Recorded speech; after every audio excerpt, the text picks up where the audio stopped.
have to keep into perspective that this can be a short-lived thing. So the most important thing around that time is learning how to focus on yourself still. Learning, because so many young dudes get into situations where they start having sex and they're using that as bravado and they're chasing more women, and they can get away from doing things that are important, but it's our job as fathers to pound in their head the importance of chasing your dream, chasing your future, opposed to chasing, for lack of a better term, pussy. It's important for them to realize how chasing whatever dream they have, whether that be the school they want to get into, whether that be the type of job they want to have, and as young dudes, we don't realize that chasing your dream is really the best way to get the woman that you want. It's the best way to put yourself in the best relationship scenario for your future, right? Is using your young days, using your adolescent time in your life, using your early 20s, all these times to kind of build upon what you want to be, kind of build upon where you want your future to go, opposed to convoluting that with, and this is my opinion, when you are young and you focus too much on a relationship, when you focus too much on a woman, that kind of gets you away from focusing on your future, focusing on the things that really you're going to need to provide for a woman in the future anyways, or you're going to need to provide for your family or your household or whatever. You can't spend your younger years focusing too much on the physical aspects of relationships, where it's much, much more to it. And you can make mistakes in your younger years that makes it extremely difficult to get to where you want to be in the future, i.e. having kids, i.e.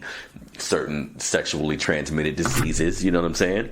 So it's our job as fathers to kind of break that down for them, to value their future, and then give them a crash course on how to interact with women. And again, some of us was players back in the day. Some of us knew how it feel to have several women or whatever. And I think it's important that you translate that information to your kids wisely. I know fathers who dealt with women in that manner, and they approached their sons from that same perspective, basically giving them the green light to treat women a certain way, giving them the green light to conduct themselves in relationships a certain way. I think if this is how you lived your life at some point in time, if your kids know about it, or if they've seen it, or if they've been told about it, they may internalize some of that anyway. So you don't have to necessarily tell them, use those stories as triumphs to a degree, because that may just make it worse. I think we need to be realistic and be adult about the situation, and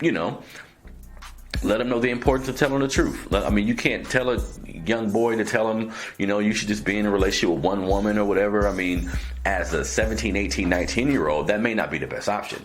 That may not be the best thing to do. That may, like I was saying, that may put him in a situation where they're focusing too much on the woman, which can bring kids, which can get him away from things that he need to be doing. So you don't want your kid or your son randomly just having sex with all kind of women. I mean, that you don't want that to a degree, but you have to be honest with them. And if they want to be in situations where they're not tied down to one woman, I mean, there is a way to do that in society as well. You feel me? It's important that we teach them it's not really what you do, but how you do it. You feel me, family? That's the primary theme in a lot of these things that we're talking about here today. So caring about your future, conducting themselves the correct way with women and with relationships. If they decide that, and again, trying our best to have open and honest dialogue with our children is probably the best way to approach these situations, even though, it's certain things our kids won't tell us. It's certain things they won't disclose. I think if parents think your kid is sharing everything with you a damn fool. It's certain things they're keeping from you. But when it comes to all these topics, it's important that we at least bring them up and try to let them know that they can come to us and they can be as open as possible. So the next thing I would say is if you notice your kids are doing drugs, i.e. weed, or like we were saying a little earlier, the prescription drugs, which is even worse, has an even deadlier effect than marijuana. You know what I'm saying? That's definitely a fact. So it's important that you talk about those prescription drugs. Talk about If your kids listen to hip hop, if hip hop is something you guys kind of listen to in your household, make sure you use some of these young brothers who are overdosing on these drugs. Make sure you use that as an example. And again, this is also something that should be handled on a case-by-case basis, because some young high school kids smoke weed and at the same time still remain focused, still understand the importance of doing certain things. But in my opinion, as a high school